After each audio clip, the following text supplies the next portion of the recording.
tonight is issues of interest to younger generations, or challenges facing younger generations, which as I get older means everybody younger than me. So this gets easier all the time. But obviously, as a middle baby boomer, one of those people right in the middle of the baby boomer generation, I just sort of assumed, like most baby boomers, that the world revolves around my generation. And I'm sure younger generations probably think, yeah, you're right, you think that. But no, obviously there are generations after us baby boomers, and they are, in fact, the millennial generation, such as it is, those who are, I think, ages roughly 35 to 21, and Evan will talk more about this, are actually a larger cohort numerically than the baby boomers are. So there's a lot of them or you out there.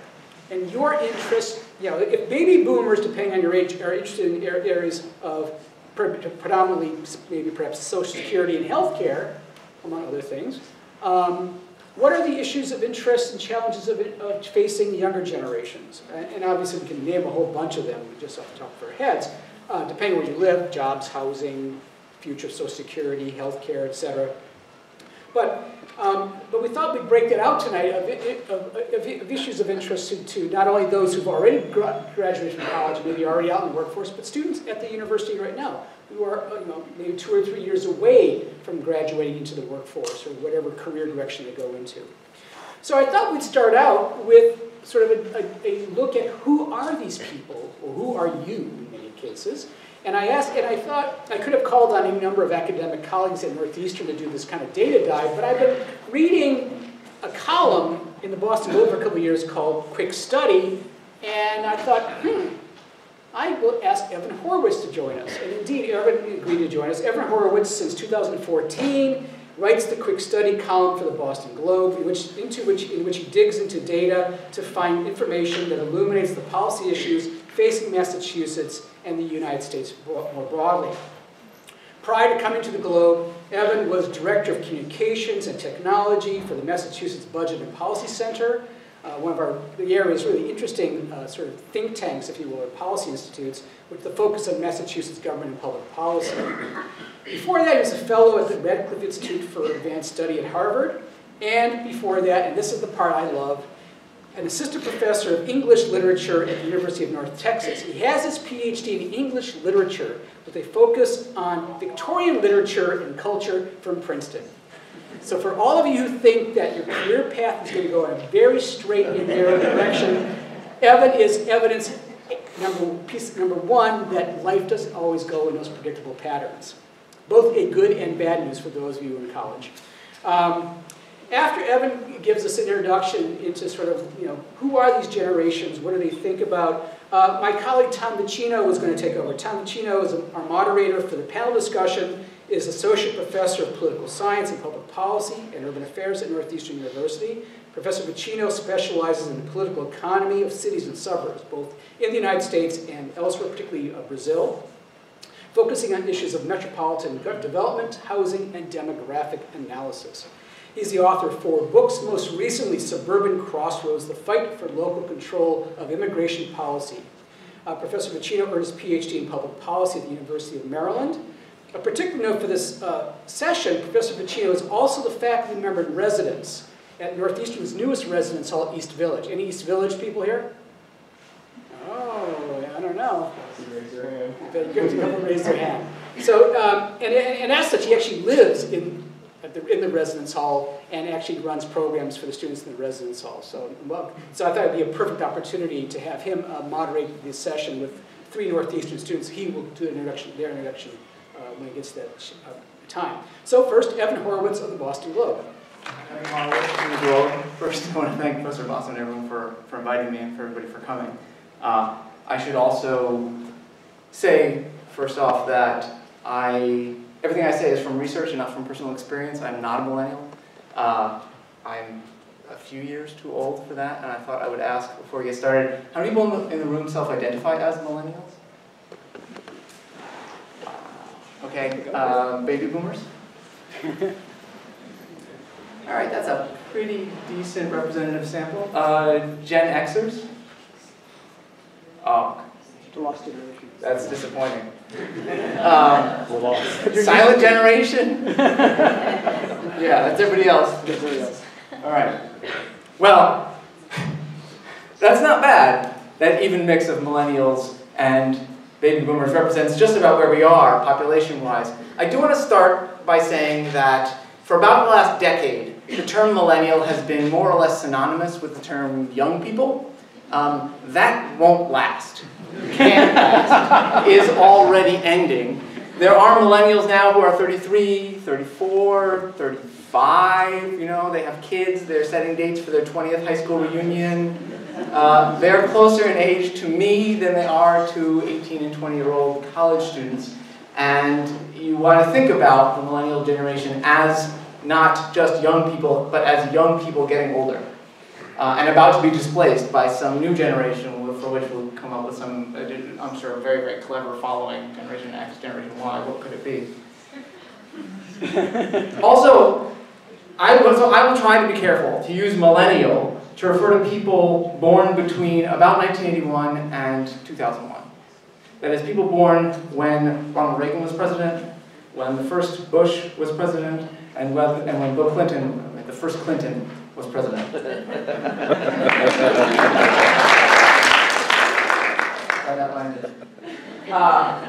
And when I'm talking about people under 30, I'll just say young people. All right?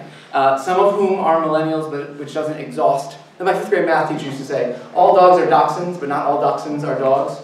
At the moment, all people under 30 are millennials, but not all millennials are. All people between 18 and 30 are millennials, not all millennials are between 18 and 30. The other thing about millennials is that they don't always self-identify as millennials. They don't like the term millennial. That's why I phrased it when I asked how many people self-identify as millennial. Most people in the room seem to. They don't mind the term. But I gather from polling, people don't like it.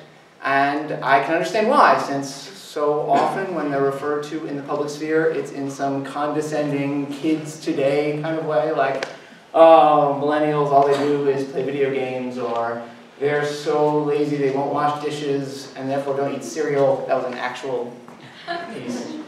My favorite is that they stare at their screens all day and don't talk on the phone. I'm here to tell you, millennials talk on the phone more than everybody else, and as much as young people ever did.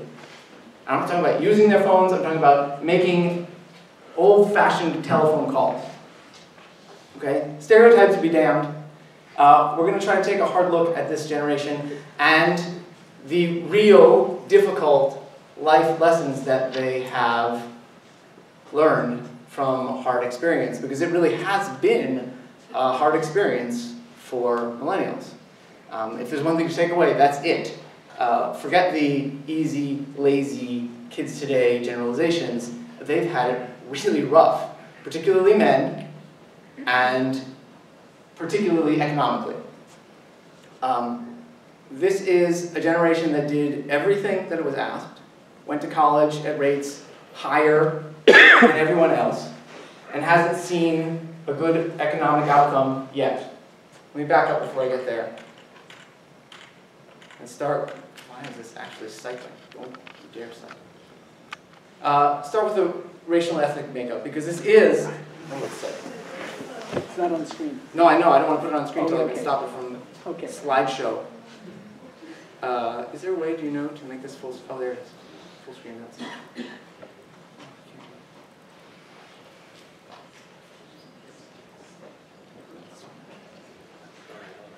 No, it's fine. This will do. So, it is the most diverse generation of the most recent. By far, you can see the breakdown. And not along the black-white dimension so much. If you'll notice, the black representation in Gen Xers was actually larger than black representation in millennials. But with rising Hispanic and Asian American populations, has brought a whole new idea of diversity to this generation. And with it, a new way of thinking about diversity and social issues. That includes new respect for the importance of racial equity, but also a new way of thinking about the connections between racial issues and other issues, say economic justice and criminal justice. I'll leave this up line. get back to the economic stuff. Being diverse hasn't helped in the economy.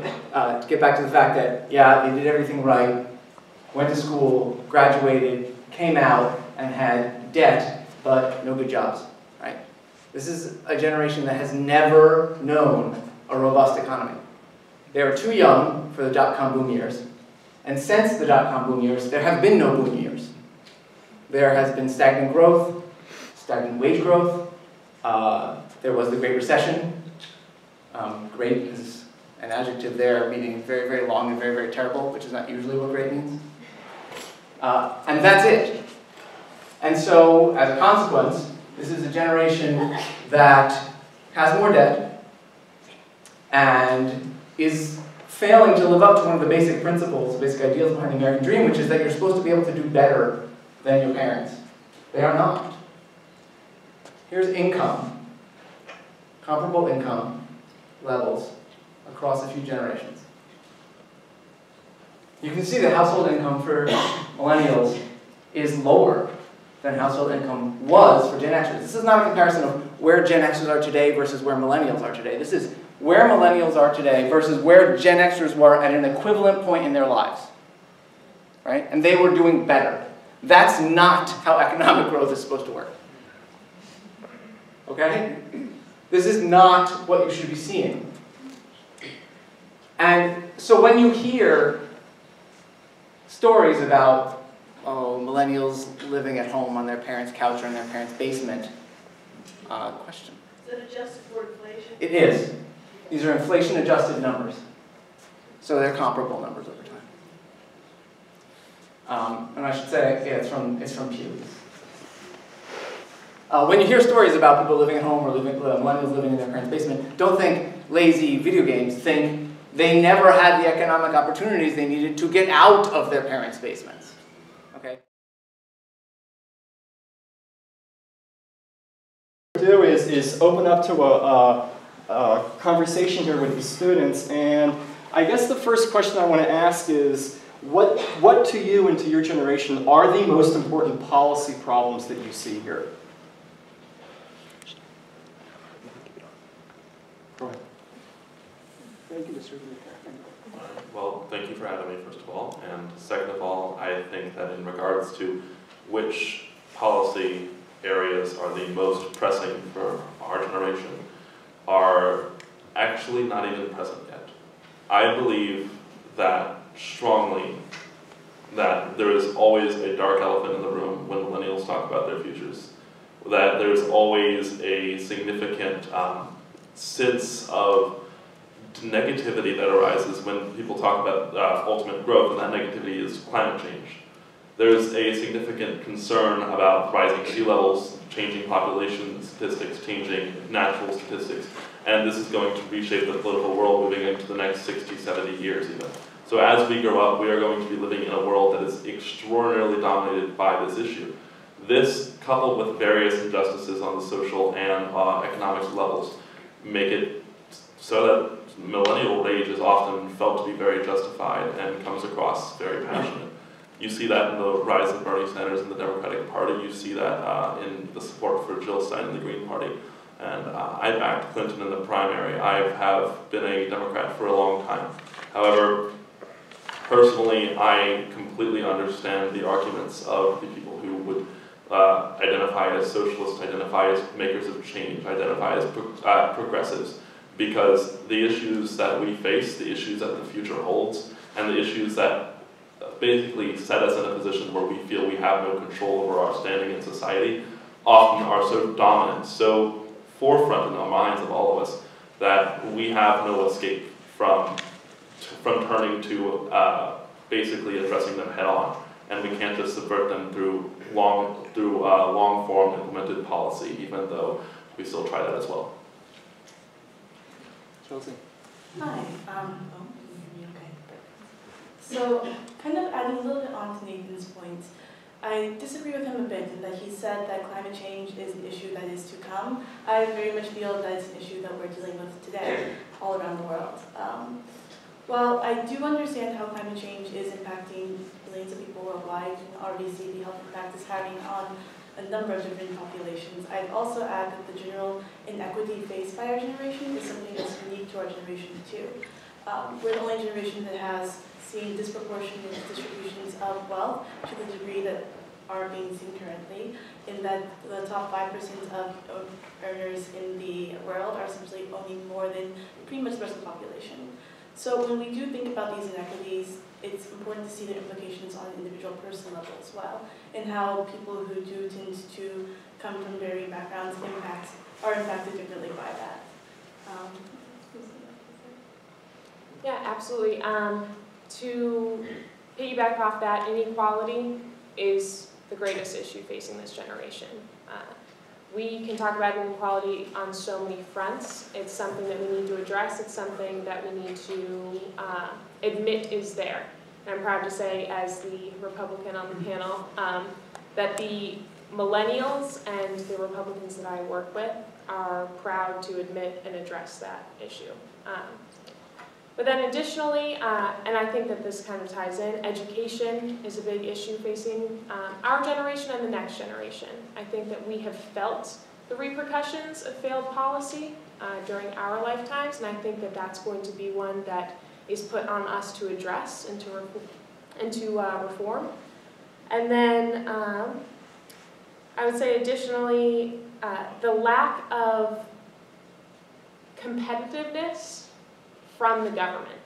I don't think that our government works anymore. I don't think that it works hard enough for us. I don't think that it's open to the possibilities that are out there in this era. And I think in the incredible state of growth that the world is in, and you can see these rising economies across the globe, I think that we could be taking advantage of a lot more opportunities presented to us in the United States. I think we need to be a lot more open to that. I think that there's a lot of frustration, and that frustration is primarily from doing things the way we always have. And so I would say that's a big challenge for us because it's uncharted.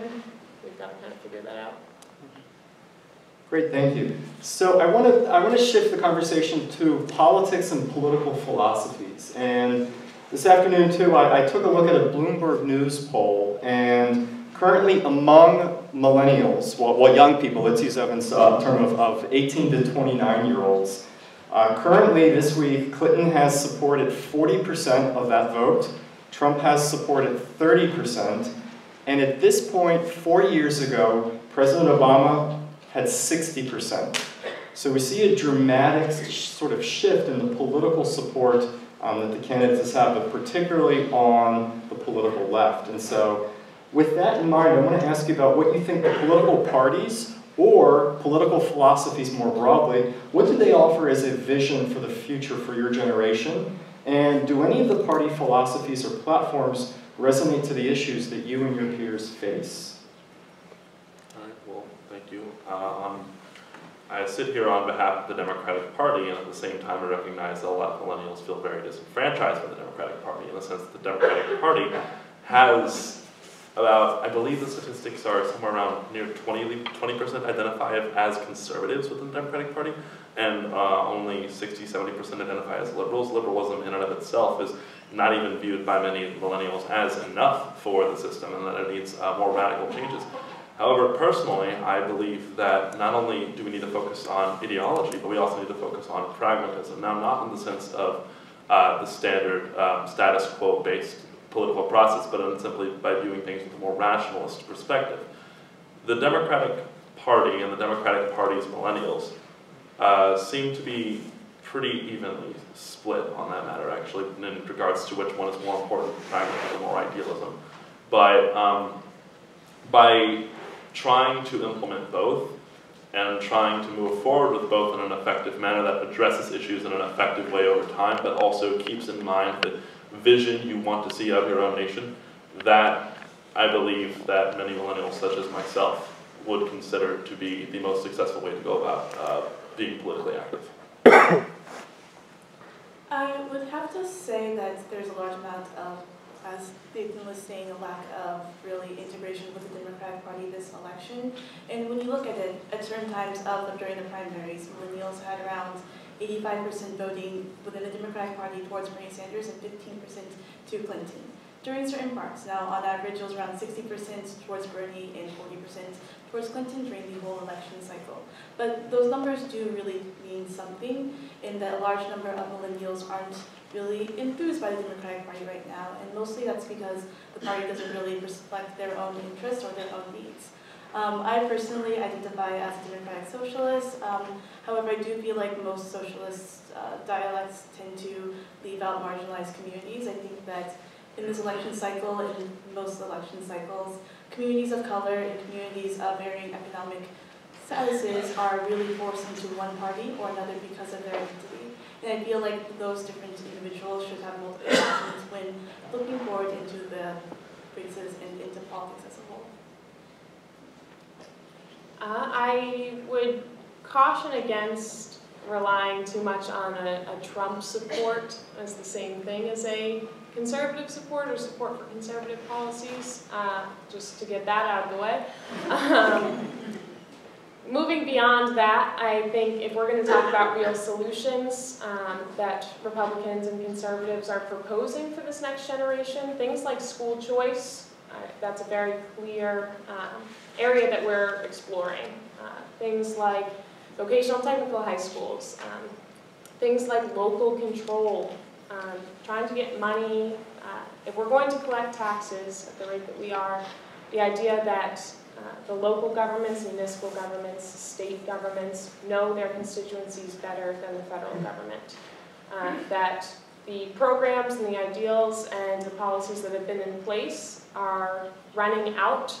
I think we've got a huge problem with Social Security that needs to be addressed. I think that it was built in one way and it may not be sustainable in that same way. It's okay to talk about that.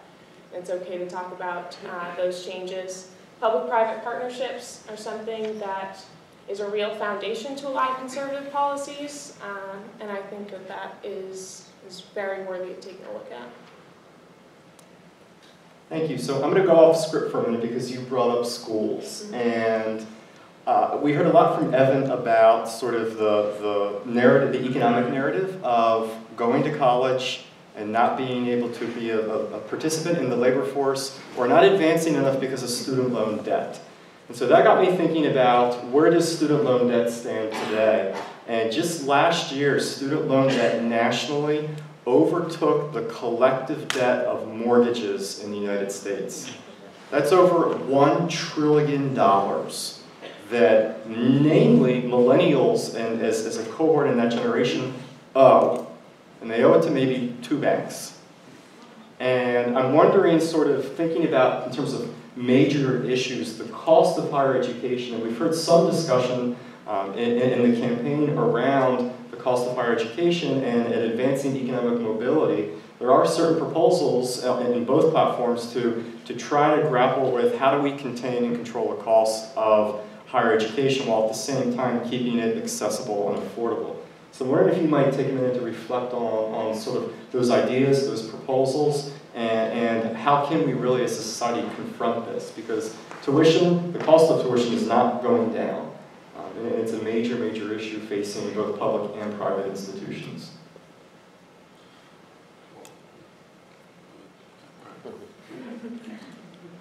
I mean, yeah, it's bad. So what do we do? I mean, does the Democratic Party, Republican Party offer any solutions, do you think, or is it something that we can't tackle? I think that, I'm going to be honest, I haven't heard really much of, then I feel free to correct me on this, I may be very wrong, but I have heard little to no solutions from the Republican Party on the issue of student debt crisis. I have heard no Republicans campaign on students are suffering extremely due to this crushing debt that's limiting their housing situation, limiting their job situation, etc. I have also heard a smaller number of Democrats say it than I want to, but there are many who do, especially in Massachusetts. In Texas, the Democrats talk about this as well, but in Massachusetts, as we have, where the state of Elizabeth Warren, even if it is also the state of many more moderate Democrats in the past, this is a state where the issue is at the forefront of people's minds. And if you want to see an example of somewhere where people will vote on the matter in America, this is the best place to do it. If you want to see a bigger disparity of it, this is not the place. I know that you're talking about this in the context of higher ed, but I first want to talk a little bit about elementary and that whole K-12 type of demographic. Before you're speaking on essentially the relationship between public and private infrastructures and how they essentially support or are detrimental to students. But when you look at it, essentially, you first see students are kind of segregated initially based off of where they were born and based off of where their families lived because of inequities in funding of elementary schools. I think that that's something that's good to point out because when we do talk about having private schools, you have to realize that at certain points, some members of the population are able to afford that much easier than others. Building onto that to higher ed and college, I do actually feel like well, I mean, when you look at the different platforms, there isn't really much on the Republican side. However, even looking onto the Democratic side, essentially the offering of free public school and free public colleges, it's kind of still not really the same, tackling the same issue because you see more and more students as college becomes more accessible and more prevalent going on to get bachelor's or master's degrees and doctorate degrees. So the inequity that's seen now, the debt that is still seen is still hierarchical and it will continue to be so. However, considering the current policies by presidential candidates in this election, I do agree with what Nathan said. I have a quick question for the two of you, and that's, do you support the idea that public college should be free? I do support it, but I do have a few additional kind of asterisks next to it. I would say, go ahead. While the details surrounding the question of like implementing a plan to make all public colleges free, and here I am going to a private college. There's so many intricate details to work around that and how it's going to affect the college marketplace. However, that in and of itself is secondary to the overall issue, and it must still not go ignored. And so once we hammer out pragmatic details, once we deal with the nitty-gritty, we can definitely make these goals reality. I would say I would just caution against, and I've never been a fan of the promise of free higher education. I think that if we're going to talk about a marketplace that has been flooded with millennials that are told that if they go to college they will get a good job that will pay and make that education worth it, we're now inhibiting any sort of barriers to higher ed, which in a lot of cases is what there are too many barriers for too many communities. But we're just going to have everyone be college educated, and we're just moving the target, we're just moving the problem. And I think that we really need to focus the government's funding on the K-12 system that we promised and that we're supposed to be providing. When that is providing at a high enough level that functioning adults ready for the workforce are coming out of high school, then we can start to talk about whether or not it's our responsibility to every child in America that they have higher education. I think that the opportunity should be there. I think that the K-12 system is full of inequality. I think that if you go to a suburban school district, you're far more likely to be spoken to and helped through the college application process than if you go to an underfunded city school district, and that goes for here in Massachusetts as well. I think that's why school choice is important. I think that the ultimate form of school choice is being able to move into a district that will best serve your child. I think that brings with it the higher tax base. It only encourages the problem. We need to give some form of choice to those who can't afford to move, some form of raising your hand and saying, I would like to explore the possibility of going to college. I would like to explore maybe other possibilities for my life, and encouraging that that's okay. I think that the generation before us and the baby boomers were lucky enough to be able to have a career without a college education. And those who had a college education could be successful in their own ways as well. I just would prefer to get back to that. If that's when the more successful economic period was happening, maybe that's not wrong. Maybe I'm wrong. It's fine if you guys think that. I just don't think that public higher education should necessarily be something that we push for before fixing the K-12 system. It's interesting, just as an aside, that we're here talking about higher ed too, because our president at this very moment is hosting an event on the future of higher ed, and it's a presidential conversation with Joseph Allen, who's the president of Northeastern, with 2 other leaders in higher ed, the president of Tufts and the president of MIT. And private institutions in the U.S. are sort of preparing for public education, higher ed education, to be free in the next 20 years. And so as we rethink sort of that sort of educational model, education is a 25-year process at least, and so it does start there. So when we talk about making change and making policy differences, we know that young people vote in lower numbers than older people. And I'm wondering if you might reflect on that voting trend in terms of, will you vote? Will your peers vote? And if you won't, why is it so hard to get young people to vote in such high numbers when the issues we're talking about are so great? If you don't mind, you don't always have, like... No, I'm sorry for taking the first question every time. No, it's not okay. I think a big part, so as of now, I am a Gary Johnson supporter. If he drops out, I'll probably vote for Hillary Clinton. But it's a sad moment for me, and that is if I cast a vote for one of the 2 candidates. I'm showing up on election day. There are a lot of local races that are very important, and if we start to forget about them for this kind of flashy national scene, that is a bad sign. I think that we need to be talking a lot more about the individuals who represent you from the bottom up. I think we need to be empowering individuals because there are far too many uncontested races in the United States. And how are we supposed to expect the Hillary Clintons of the next generation to be fostered if we're not fostering our local community leaders to run for public office? They're not given that opportunity to serve. If it's not deemed important now, we're not producing the kind of leaders that we need all the way up the system. So I think it's very easy to become disenchanted with the national political scene. I think everyone in this room can identify with that in some way. I think that that's our only focus is a huge detriment to society. I think we need to be talking about responsible journalism, we need to be talking about responsible conversations, and we need to be holding our local officials accountable to be interacting with the public, interacting with these millennials, interacting with the generation behind us, so that they know that the political system is greater than this every 4 years circus that it's turned into.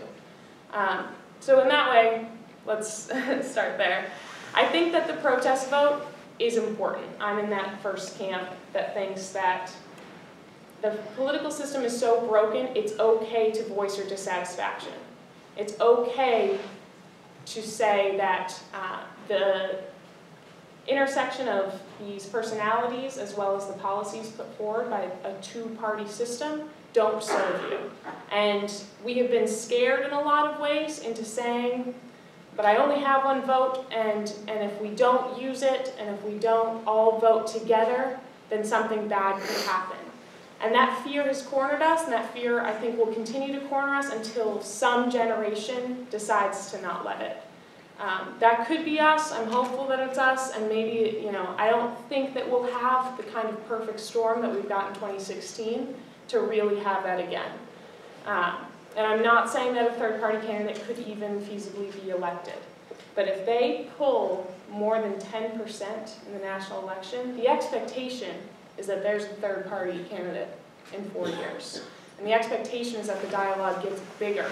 And it's okay that these are smaller, fringe candidates. I heard about Jill Stein when I was younger, because I was like, why has no woman run for president? And they're like, well, there are these kind of crazy outside people that talk, but we just never hear them. And I think it's okay to open up the dialogue to other voices, and then cast your vote for who you think is genuinely the best amongst a field. I think the 2-party system really has skewed and allowed us to settle for too many things. So I agree with the 3rd-party option, however, a bit different policy-wise, as you know. Yes. I feel that it's very important to keep in mind that when voting for a 3rd-party, different individuals are impacted differently by this. For example, when looking at the Bush presidency, a number of people of color kind of end up taking the brunt of that burden, at least in my opinion. A lot of poor people end up being very negatively impacted by that. So when you do think about third-party voting, it's something that you do have to have an element of privilege to be able to pass, in that the negative elements of the election won't be impacting people that you know and people who are within your family. I would also go further to say that she's right. I mean, the dissatisfaction that people are facing with this election is something that we've been seeing in my parents' generation, the generation before that. I remember I was talking to my aunt about this because she was very upset that I was very pro-Bernie and she was very pro-Hillary Clinton. We kind of always butt heads. But essentially, it comes down to not really feeling like you are being represented in the political process, and that's really what dissuades most younger people from voting. The local election element I also see is very important. I feel that most college students, especially in our generation, tend to move to a college, and because of that, being invested in local politics is much more difficult. For example, I'm from Pittsburgh. I know about local politics there, but when I came to Boston, I had to learn that. And a lot of people don't always want to go through that process of learning. So then the question becomes, what can people do to improve that, and for politicians to actually reach out and engage with our population? Because if millennials see something that they care about, they will act on it. It's mostly a matter of outreach, in my opinion. All right. Well, call me old-fashioned, but I'm not the biggest opponent to the two-party system. I think, honestly, that having studied abroad and having studied the party systems of other countries, not only is a two-party basis kind of inevitable, but that having broad coalitions and extensive primaries also really helps move parties in different directions, in the sense that the parties can change. I am opposed to kind of how the parties are organized now. I have donated to Tim Canova, but I understand that there is definitely some intrigue, in the sense that we need to move in a different direction, and that there is some issues with the current way we are. However, also in regards to the protest vote, I can understand, of course, that it might make sense for people to want to vote their heart, and voting their heart is justified in many, many cases. However, I've always, and many Democrats I know who I've discussed this with, been strong advocates for head voting. Voting with head as opposed to heart, voting against your feelings if it comes down to it, if you know it's right for the nation. Chelsea is absolutely right. The vote split in 2000 is the undoubtedly largest factor that led to the first Bush presidency. That caused extraneous issues for people who are already marginalized by the system and who were already cast down by the majority. So there is an element of necessity there. Now, of course, there's irony. I hear Hillary Clinton did some stuff with her emails. I don't care. All secretaries of state have done that. But many people hear that and they think, well, that's terrible. But then, so then I have to think, what if my party had a Trump? What if my party, the Democrats, had a figure that was just so generally intolerable, so disrespectful, so I don't want to say it, but like so partisan, so fear-mongering. I wouldn't be able to vote for them. And in that case, I would probably end up changing my perspective, to be honest. But where I stand right now, I see things as if you don't like your party, don't vote for it. But vote with your head before your heart. Understand get to know, understand, read, learn, go to classes, go to people who who want to distribute information, and be constantly invested in knowing the future so that you have a better sense of it. That's what I would advise. And also, I'm a strong advocate for civics participation and for general voting. So people need to be aware that voting is always an option. Thank you. One final question before we open it up for Q&A with the audience here, and that's about the future. What are the future prospects like? Are you positive about the future? Maybe we'll ask it in this way: is the American dream dead? And if it is so, how do we? What do we do? Is it positive? And what does the future look like? I would say In some ways, the future is positive, and we're fortunate because of everything that we have put up with. We have not been dealt a great hand. We have been faced with a lot of challenges. I think the idea that we're a post-9/11 generation has a huge impact on us. I think that what's been happening in the last 2 or 3 years in terms of race relations is very difficult to grow up in a society that's dealing with such big questions, but I think we're better off for it. I'm glad that we did, because the last generation, the last 20 years, has been marked by policies that have led to this point, policies that have quietly suppressed different communities in the United States, and at least now they're out in the open and we can begin to address them, and it's in our hands to shape the next chapter. I'm thankful for that opportunity, but it is challenging. It's scary, it's hard to have the conversations. I think that this idea of the kind of media environment that we're in currently, I know that's a whole different lecture series, it poses certain challenges. I think it's more polarizing than ever. I think that there's a game that's being played, and for young people that want to get into politics, their big, bright dreams are often corralled into one of two camps. So that is its own struggle. I'm happy to take on as much as I can in terms of combating the mistakes that we've made up to this point, using the experience and the negative experience for the most part that we've had with our political system. Just looking forward to it. I would probably be a bit more pessimistic. I really think that when you ask if there is hope, it's really for who and for which populations, and for who out of America is really benefiting and who is not from the current system. I believe right now that if Hillary Clinton does become president, race relations will kind of go back to where it was, similar to the late 80s, early 90s. I don't really think that the impacts of Jim Crow or slavery or the prison system have really been addressed at all in this election. I feel like a lot of policies have been undone around mass incarceration. However, I don't really feel there's actually been reform or progression in that realm. So for some populations, I do believe that there will be meaningful and positive change that can help move America forward, but I also think that there still are a lot of places and spaces that we do need to really think inward as a nation on how we do plan to address these different concerns. Right. Personally, I think, even though I've been talking very doom and gloomy, there's the future is completely unpredictable. There's so many variables that could possibly happen, and we have no real way of determining where we're going to end up. So you have to go on the trends that we see, and the trends that we see right now are mostly partisan. Partisanship is rising, and the implications of this are honestly fit into the previous narrative in that they are unknown. Because there is just partisanship has significantly increased since the Reagan era, and it's not as bad even as it was during, of course, the pre-Civil War years. Then it was absolutely terrible, at least on the left, more justified, of course. But there was a study recently done about partisanship among parties, and if you look at the overlap of politicians between parties to the other's opinion in the 60s, 70s, it's a big mishmash of red and blue.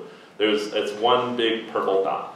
Now it's two very, very, very far apart red and blue dots that almost never align. That, I think, is going to shape the future for us, in that this, it's not even Republican-Democrat lines, it's right and left lines, and that's why the Republican and Democratic parties have both appeared so fractured, especially in regards to this election. That there is a significant growth in leftism and right-wing conservatism, and that we need to address how we're going to move forward with this new partisan American populace, and that we need to reassess how invested we truly are in being able to find working solutions. Okay. Well, first I'd like to give our student panel some time.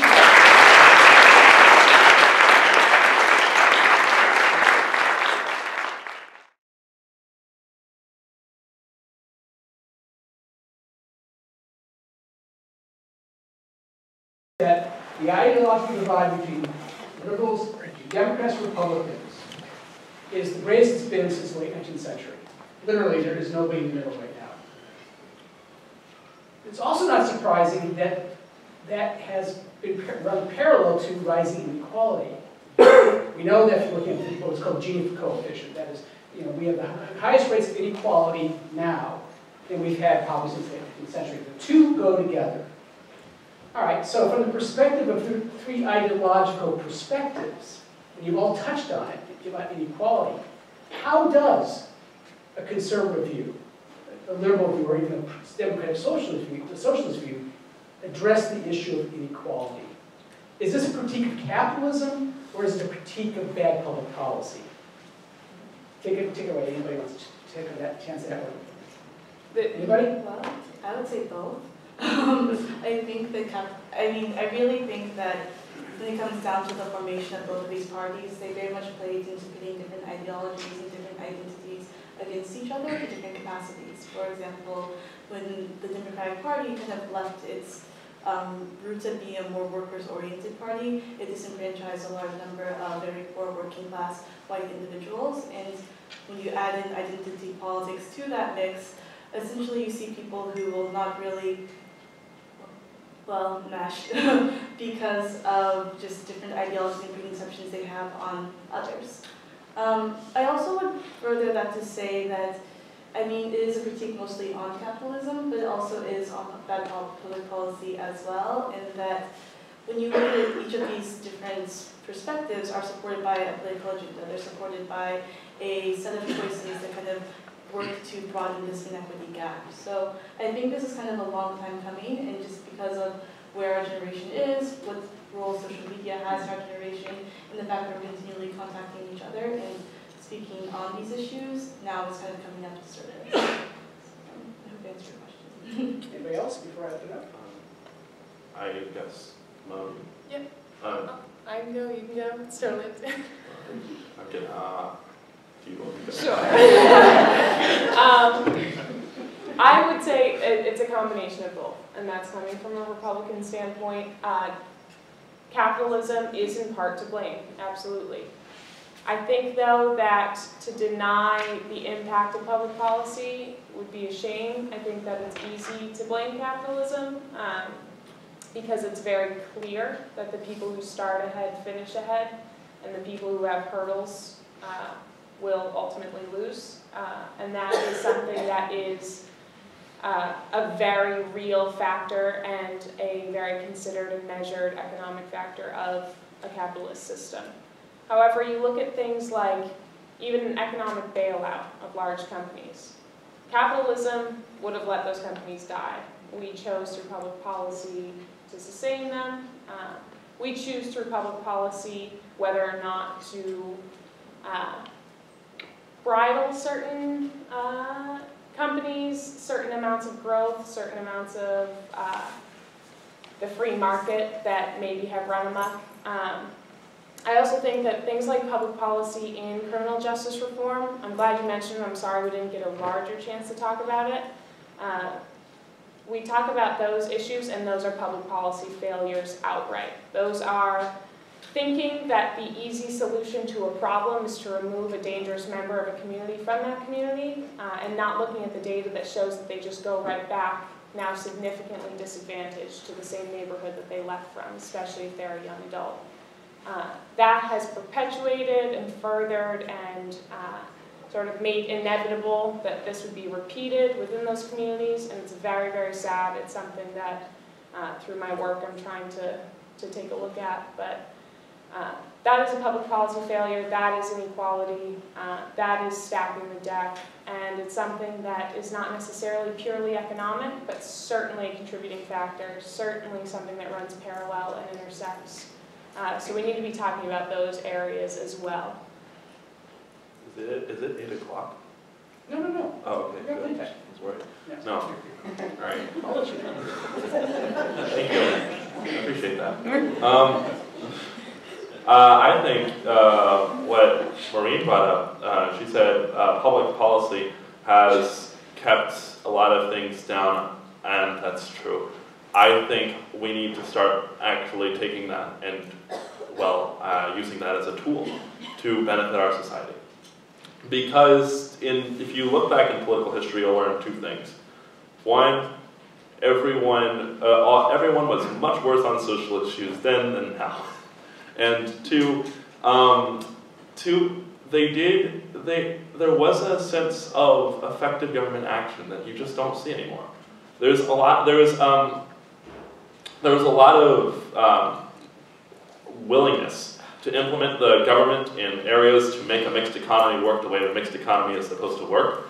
There were, and I say that as someone who identifies, at least some of the time, as a socialist. But there is a sense that the mixed economy is right now controlled by a very Hayekian and very laissez-faire, more so than it ought to be, narrative that exists among many Democrats that I represent here. And this needs to be taken seriously as incrementalism or incremental policy changes in many cases, not all cases, but many cases can have a much larger impact than originally presented. We need to start looking at solutions as more than just case-by-case examples of ways to fix single parts of society. Rather, they can have implications that go far beyond that. And by implementing new government regulations here, safety regulations there, education reform and public school access and revitalization there, we open so many doors that we could have otherwise had closed. So in regards to that, basically the sense of where I think we should go in terms of public policy, I think we should be a lot more active with it. I think we should focus first on stabilizing everything as it, in many cases, isn't right now. Looking at you, Donald. But second, we need to move with a stronger, more active government, an activist government of sorts that is free to use public policy and use it to truly better the lives of Americans with a very democratic process to help decide who's in charge. And then three, potential grand ideological reformations, including socialism. All right, let's open it up to the floor and also any questions from the audience along the way. Questions? All right, right here, this gentleman. So, tell us who you are. Thank you. My name is Frederick Mays from Brooklyn. I'm Italian. In light of the deadlock in Congress, how would you propose, does anyone have a proposed solution to break such a deadlock down? Because it seems that no matter if Hillary wins the presidency, she still has a recalcitrant Congress to deal with. So, any supposed solutions or suggestions? I think the most important thing is to lay the groundwork for competitive elections again. I think that currently, money will win you a seat in Congress. That has been reinforced by the Supreme Court. We can have that conversation a whole other day. That carries with it so many things. The idea that money is the only thing that can earn you the media attention and the name recognition and things like that. That's a problem in American society. That's a problem in terms of access. And I think that if we were to elevate the local experts, the on-the-ground workers, the everyman, the nonprofit employees, the people that understand the issues but can't maybe walk away from their full-time job to full-time campaign, or to even get access to smaller elected positions, to build their own political career, to talk and have these conversations at the community level, we can't expect their first run for a good, hardworking, wholehearted individual to be for the United States Congress. That's asking too much of them. Our system does not allow them access to that. Special interests on both sides put too much money that completely squashes that and that opportunity for individuals. So I think we really need to start paying more attention, taking more seriously the smaller steps that individuals can take to be public servants so that their name recognition, their record, their history with the community is something that can earn them those greater seats, greater impact, and hopefully be a genuinely more representative democracy in America. I think that, to add on to your point, I I do agree with that very much. I think that the local elections and really bringing the elections back to the individuals who are impacted by the decisions of politicians is a much needed step for any type of reform. I'd also even add that you have to think of the barriers that are preventing people from doing that. I mean, there's a lot of idealism, I feel, in this discussion on how we kind of hope things can be executed, but at the end of the day, people still have their jobs, they still have their families, they still have different obligations to themselves that make them not able to always advocate for what the best interests of their communities are. So what are ways to alleviate those strict constraints? Is it a higher wage? Is it focusing more on what those barriers are? Someone has a phone ringing back there.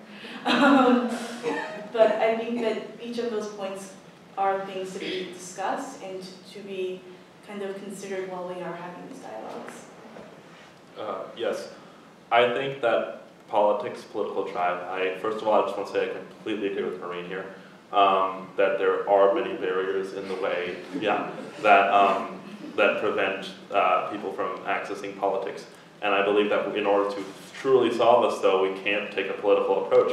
We have to take a human nature approach. We have to take a human natural emotional approach to this. And that goes back kind of to my older point about pragmatism, idealism, but in the sense that we use willpower and also hope. Willpower and hope are two things that, when they work together, are the most powerful things that allow humans to accomplish our most greatest accomplishments. Willpower and hope together, they go like peanut butter and chocolate. Willpower being pragmatism and hope being idealism. We need to, as a society, and this is where I sound ironically overly idealistic. We need to, as a society, cultivate something that really nurtures the bond between hope and willpower. We need people to have drive, and we need people to have hope. They do this, they're going to be able to. They will take it from someone who's worked in civics instruction in classrooms in Boston public schools. You give people the drive to act on the stuff that they already believe in, and they will do it, and they will amaze you, impress you, and show you some of the best demonstrations of advocacy you have ever seen. So, by cultivating hope and willpower, instead of berating people with a desire to just self-sustain and whatnot, then we can truly become more great in a way that gets more people elected to office, and then erases the gridlock. Because when you do that, and ironically, even though there's so many people in Congress that I love, the organization Brand New Congress is doing a not terrible job at this, of getting people to run who wouldn't otherwise run. So that, plus a societal reformation, I think would eliminate the gridlock, to answer your question. Over there. Hi, my name is Zach Brish. I'm a former student here, fellow Millennial. My question is about the Bernie Sanders phenomenon among millennials. And at least my perception of it is that his support is, yes, born out of economic anxieties and frustrations, but also there seems to be a profound ignorance among his supporters regarding economics, regarding how government actually works, how civics work, how public policy works. And ultimately, the conclusion I sort of come to is that, yes, as millennials, we're the most well-educated generation, but that doesn't necessarily make us the smartest generation. And I'm wondering if any of you guys share that sentiment. Sure, so you touched on a lot of points. Are you speaking more specifically towards around essentially why individuals are kind of ignoring the more economic elements of this, or is it more of an economics question on Bernie Sanders' campaign? Does my question to your question make sense? Yeah. I guess I'm wondering more so if you think that people were, I guess, more clued into the way that the economy in this country works, or our country's history, or some maybe civics lessons that we should have learned from our past, if they would have more of an affinity to support a Hillary Clinton than someone like Bernie Sanders. I wouldn't say that. I would really say that, I mean, looking at the platform that he had, I think that many people, one, at the beginning, were very much enthused by, oh, free college and having all of these different elements, but I do think genuinely that individuals did do much more research and much more looking into economics as a whole to see how practical these solutions are. For the most part, his solutions are pretty practical. If you do look at it, many of his policies, I mean, they make sense. I think that you'll have to kind of course, research his policies more in depth on your own. If you kind of point out a specific initiative, I can talk more about that. But I think that overall, it's a different way of thinking. And because of that, it's easy to say, oh, his supporters don't know much because they think that this is the right path, when really there's a pretty good history going back and pretty decent research going around it as well. Can I follow up on what I Yeah. Go ahead, what's your follow-up? Me? I think they want to go. Okay, so I'm sorry, I thought you were Bernie Sanders. No, the Bernie phenomenon was very interesting to witness. I spent the entirety of the last fall semester just debating whether or not I'd go with Hillary or Bernie. And ultimately, I did choose Hillary, and I stuck with that throughout the primary. But I understand the sentiment of the Bernie Sanders campaign. Now, in regards to your question as to whether or not I feel that they are adequate to deal with the civics and societal limitations to the implementation of many of the issues that they brought up, personally, I think that that is a problem, but it is not their problem. That is a larger problem than that. In this, I'm not calling Bernie Sanders supporters anti-intellectualist here. I'm calling many people anti-intellectuals. That there is a culture of anti-intellectualism and rewarding turning away from the facts. And this has not been the bulk of the Bernie Sanders campaign. This has been the bulk of actually Trump's. But this has just been a societal, this has just shifted, this is an example of something that has shifted the societal norm in a way where people can not take in every detail of civics implementation, every detail of pragmatic process, and still have strong opinions and be justified in those opinions. So there needs to be a shift away from ignorance, from isolationism, from closed-mindedness before we can truly start to judge Bernie Sanders supporters and the Bernie Sanders movement for being not civically minded, even though I admit that I have called them not pragmatic enough in the past. No, I'm all set on this one. That's okay. I think they could speak to it better than I could. Well, I'm curious a little bit because you mentioned, and I'd like to take us back to the polarization issue and how it's deadlocking Congress.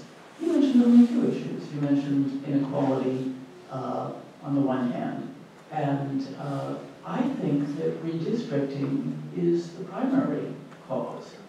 So I'd very much be curious about your understanding and concerns about the march that the Republicans took to redistrict, which gave rise to a very potent challenge on the alt-right of traditional kinds of characters. So, yeah, you had your parties drifting, you have them getting bluer in Massachusetts, where redistricting was gerrymandered the same way as throughout the entire South and many other Republican strongholds. What's your thoughts on redistricting and how millennials would work for, say, blue ribbon panels for redistricting rather than legislatures? Yeah, if I may respond. That was a very good question. I think redistricting is a problem that whenever we address whenever we address ways to make politics more efficient, we can always overlook. I come from a city where it has 5 or 6 congressional districts, and it is the most liberal city in Texas consistently. However, it is represented by only one Democrat. It is absolutely terrible to witness the gentrification, yes, but I mean gerrymandering here of districts, and I think we need to. This is the only time I will truly advocate for privatization. But I think we need to advocate for third-party influence when it comes to judging our elections, because right now there is a party bias in all of the electoral process, and we need to be able to systemize it. We have technology that is available that can do this. We can do this by simply running an equation through some things on a computer and have it done in 10 seconds. We redistricted America fairly. We just need to be looking, we just need to be open to more ideas than the norms when it comes to the electoral process.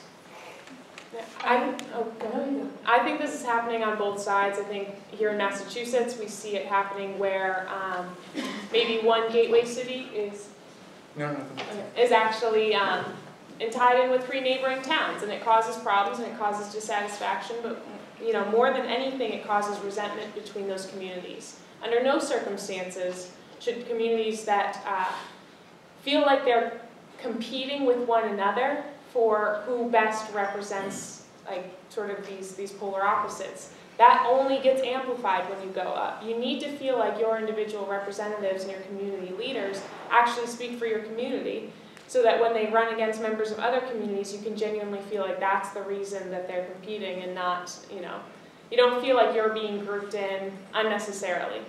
I think the way the districts are ordered is pretty terrible. I think that we should look at it outside of bias, outside of fear of winning your own re-election. We need to take a hard look at that. We need to step back from it. I also think that it underscores a very important message, which is the lack of voter turnout, especially in inner city communities, especially in those working class communities, especially in low-income communities, because we can say all day that the population is roughly the same, that the same number of voters have the opportunity to vote, but that's not true. We all understand that that's not true, and that's not the way that the world actually works. So if we can provide them the opportunity to turn out in those same numbers, then voter suppression gets a lot harder. And not just voter suppression in terms of their inability to get to the polls, but that when they show up, and the numbers that they show up, even though they're technically matched in terms of populations that may be grouped, that we know that their turnout is completely outweighed. And so I think if we can be honest with ourselves and look at that, and hopefully get the turnout as high as possible, that we can start to address those issues as well, in the event that politicians are too afraid of losing their own seat to actually be open to the idea of redistricting. Evan, did you mind? I'm sorry, go ahead. I already spoke. I was just going to say, gerrymandering is bad, and it should be done away with, but it doesn't make that much of a difference.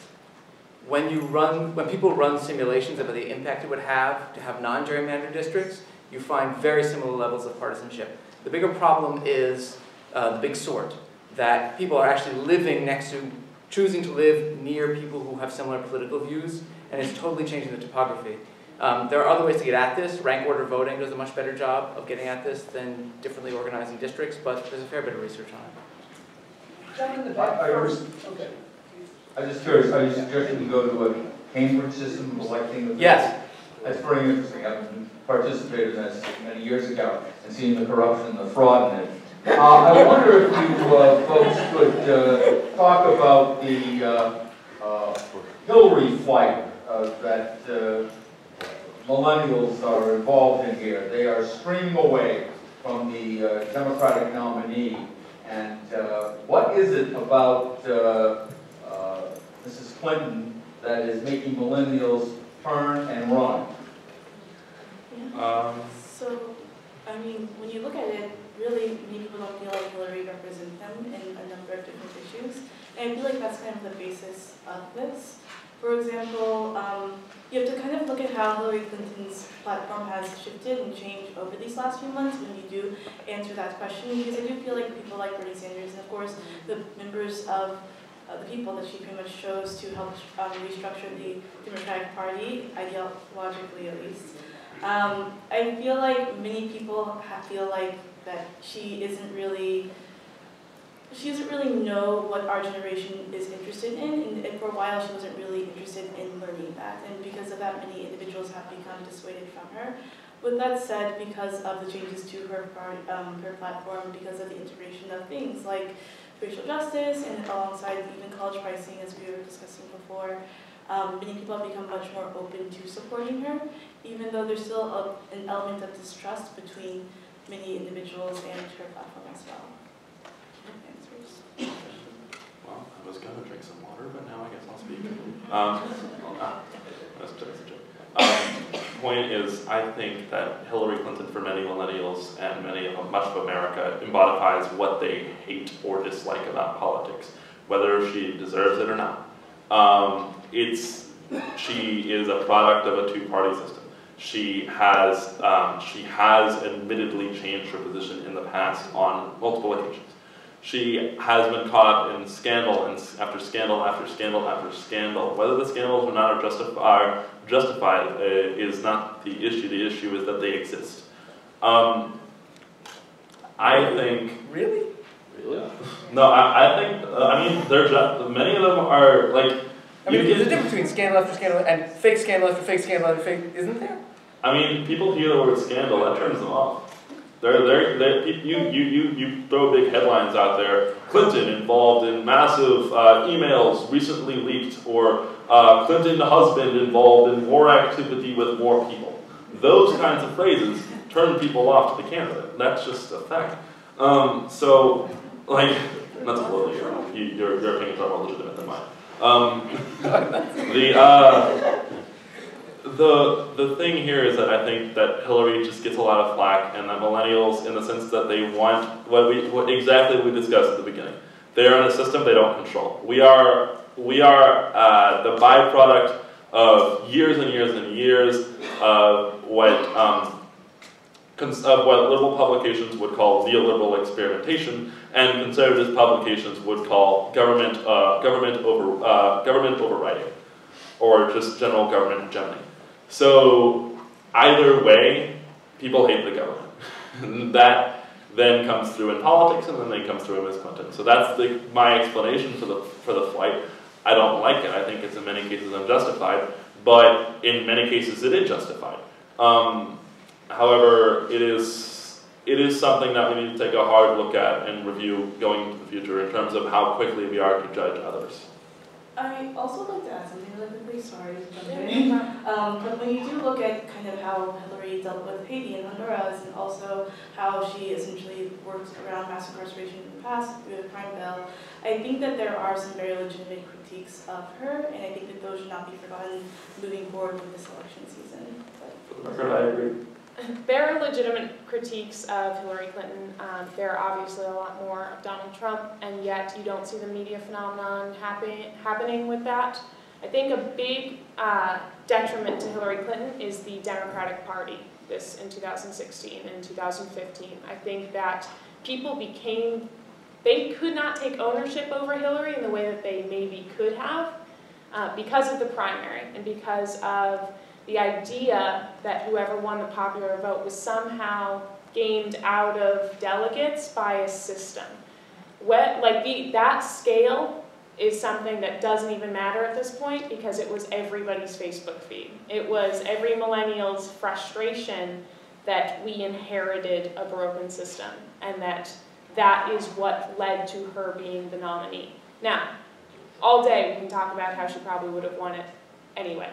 But that doesn't matter. People felt like they did not matter and they did not have a choice and that they did not choose her, and that created a lack of ownership, I think. So yeah, I mean, I'm a Republican, but I think that was it. That was a huge detriment. She could have been in a lot better position if that hadn't happened. David Geller, graduate of Milwaukee Law School. First of all, facetious comment. This has been basically a millennial sob story all night long, and as a boomer, I'm tired of it. I will say this. The science that has been enabled by boomers is going to mean that you're going to live to be 100 when I'm dead at 80. Okay? It's nice to have the occasional millennial say, thank you for the extra 2 decades. Thank you for the extra 2 decades. The question Wait, is, you know that's not actually the case. Yeah. It's not true. I'm going to let it stand. It is true. Especially among poor Americans. Poor Americans are living less long than the millennial generation is going to live 2 decades longer than the boomer generation. Here's the question. What do you think about the concept of national service as a way of paying off student debt? Are you talking like the military? No, civilian or military, at your option. I think it's definitely interesting. I think the immediate cynicism you take is the exact reason why many of us don't like to be called millennials. But I would also argue that That seems kind of forced, doesn't it? Just get out of here, work for us, and it'll be all right. That's the same reason they invented union laws to stop the idea of, I believe it was the 1910s, businesses paying workers in ways that would only profit the businesses. Optional. Yeah. Optional. Yeah, it's definitely, yeah, it's there. I'm just saying that's a risk. I would say it already exists. I mean, if you work for a nonprofit or if you work for government, you'll be able to get your loans reimbursed to a certain degree, depending on how long you work there. The same thing also occurs if you serve in the military or do something similar to that. I'd also add on that it's still a bit hierarchical, right? I mean, people who do end up taking on these positions will most likely not be able to afford school, and they won't really necessarily be able to do it because it's something that they're interested in or something that they hope to actively pursue. So one, the quality of the job and the work being done will be kind of impacted, and two, you'll have individuals who are able to get a kickstart on their career and move further into the field of choice, where you'll have other people serving in the military, for example, for a few years before they're able to move forward, or for a nonprofit for a few years before they're able to compete to the same levels. So I think it already exists.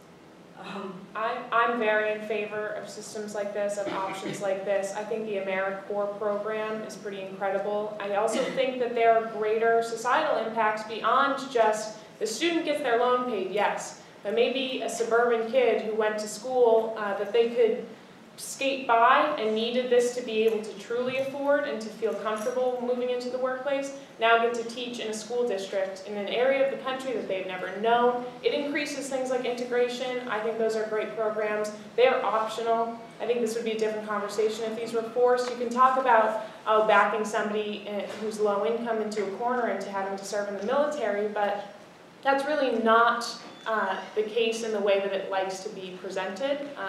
There's always that worst case scenario. I just encourage those individuals to have advocates in their community. I encourage advocates to be working in those communities, to talk to the kids as they're making these decisions. Again, though, that's why we need more investment in our public schools. That's why I think that public schools as a whole have really failed the populations that need it most. But I think that those are great programs. I'm very in support of them. Quote of the year, talk to the kids. Correct. Hi. So I worked on presidential campaigns from 1988 through 2004, and we had Motor Voter, Walk the Vote. We tried to do everything to get the youth compelled to be a part of the election. You said that they have a great possibility to make a profound effect on the outcome of this upcoming election. However, we see more and more complacency, just not into it, not interested in even registering to vote. Facebook is pushing register to vote day, Google register to vote, all these things. But at this juncture, with 44 days left until the election, what can the candidates do to get the youth vote out? And I'm not just saying right or left, but what is going to happen that is going to turn that vote out? Because getting them to the polls on election day is the most important thing. I think we have, as educators and students, with our peers, pressure. What can happen to really make a difference in getting the vote out? I think you touched on an important point, and that is the idea of peer pressure. I think that it could be a powerful tool, but currently we live in a Facebook generation. We live in a generation where it is hard to be political. It's harder now, more so than I think that it would have been for our parents' generation. You're on Facebook, you want to talk about, you want to have these conversations. Somebody who's more political than you is going to jump down your throat. It discourages a lot of people who maybe aren't in the field of politics, and we have our own arguments on Facebook.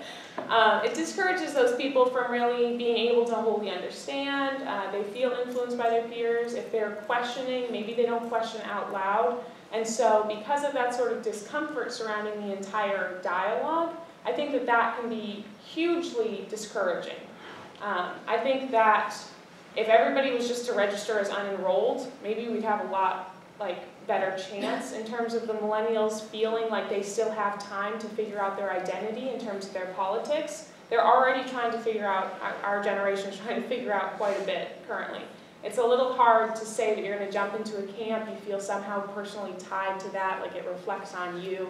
I think it's a little bit too public of a process in some cases for some people. I know a lot of my friends just feel uncomfortable with it, and since they can't understand it wholly, it's better for them and easier for them to not attempt to understand it.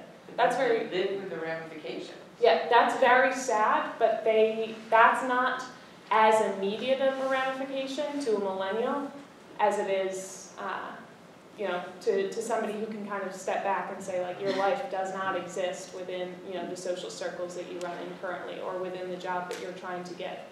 And so I think it's less the idea that our generation's that much different as it is that we're a young generation still. We're getting older, and so that problem, I mean, historically trending, will go away.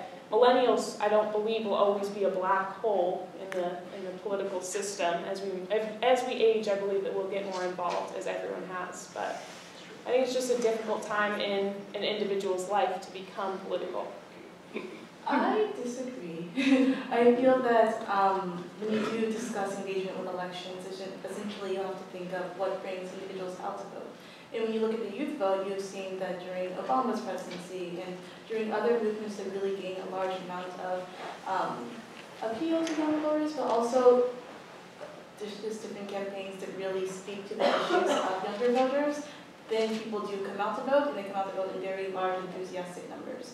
So I think that it's more of a reflection of not really having discussions and dialogues that relate to younger voters.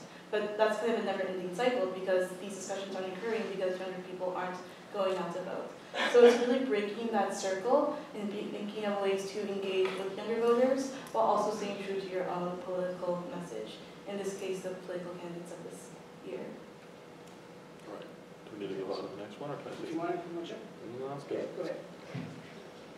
So it's only been touched on briefly today, but I was wondering if you guys could speak about globalization, and currently you're seeing a trend against it, whether it's Brexit or the rise of Trump, and whether you think that our generation, the younger generations, will continue that trend or reverse it. What factors might go into that?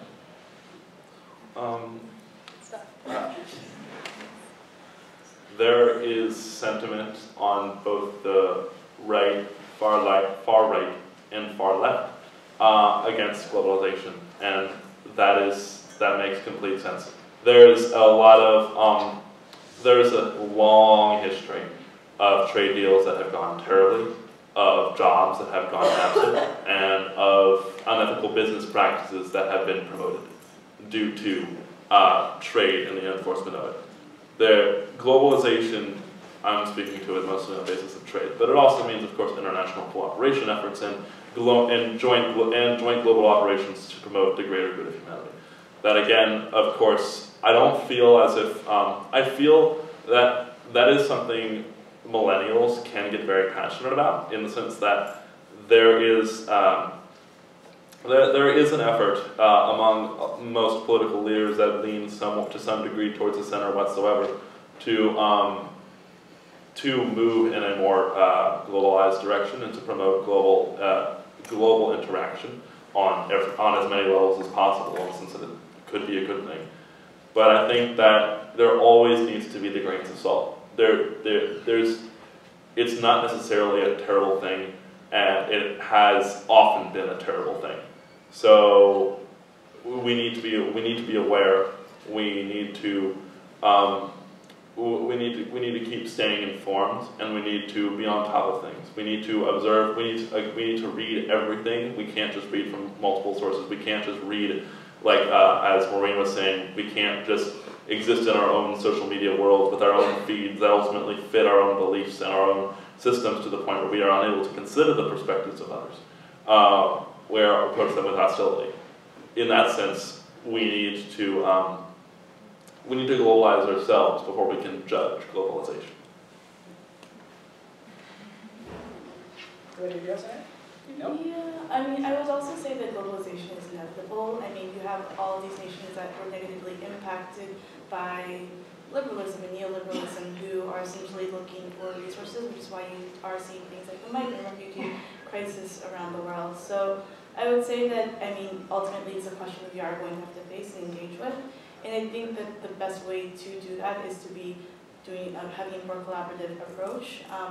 More specifically, I feel that right now, politically, it's still something that's being debated when it's already happening. And there's really no turning back after those wheels kind of already going, in my opinion.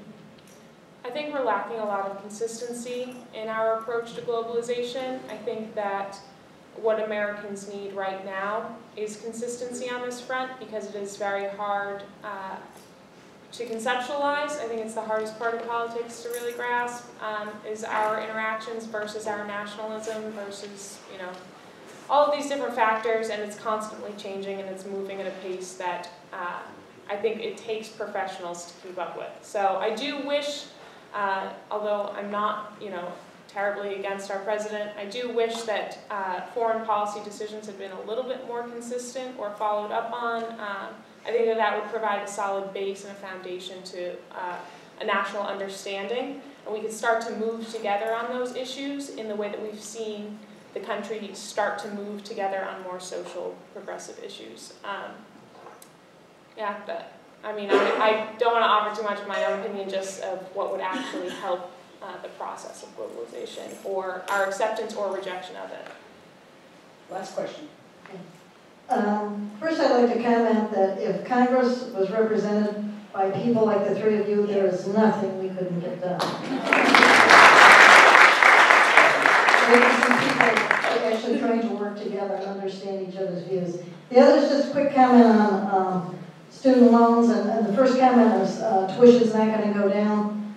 I kind of wonder why, and I did hear an interesting editorial on the radio a couple of years ago about the fact that because the government underwrites loan after loan after loan and allows people to borrow these immense amount of monies, it kind of actually fuels tuition going up. I don't know if that's true, I'm not an expert, but it's something that I think we ought to look at as to why because, and that second thing is an example of my own life.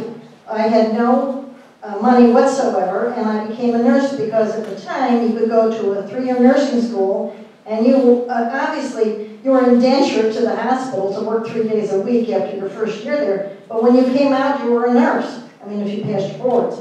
So that's a model that's just been taken away from people, and that's really was a way for people who were smart enough to get an education but had no money could do it.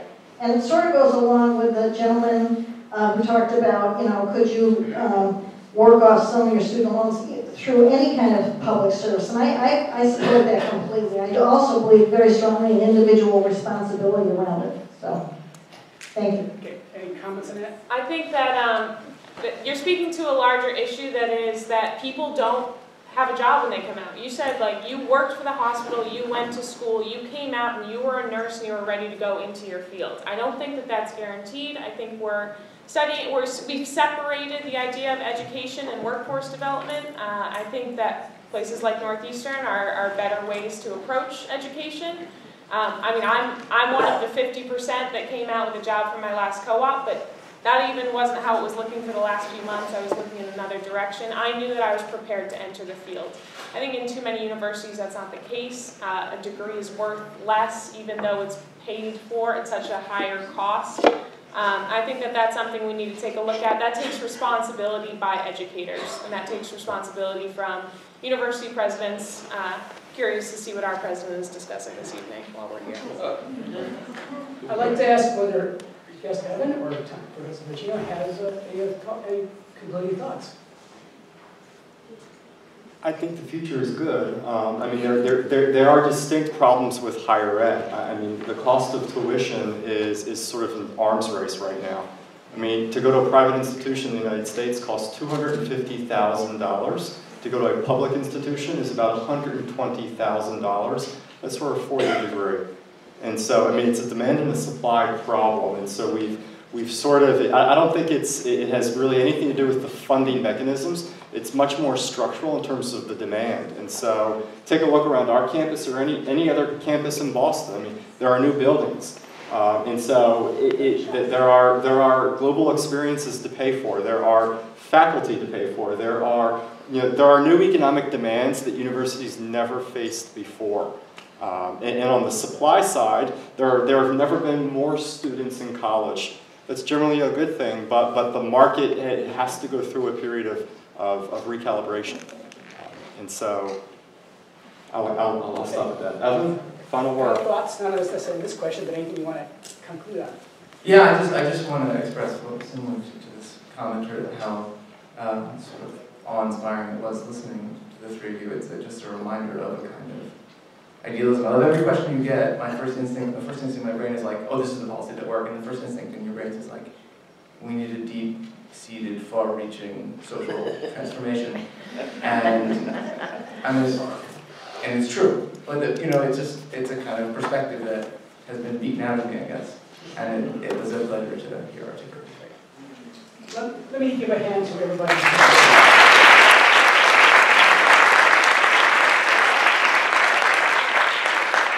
My final thought.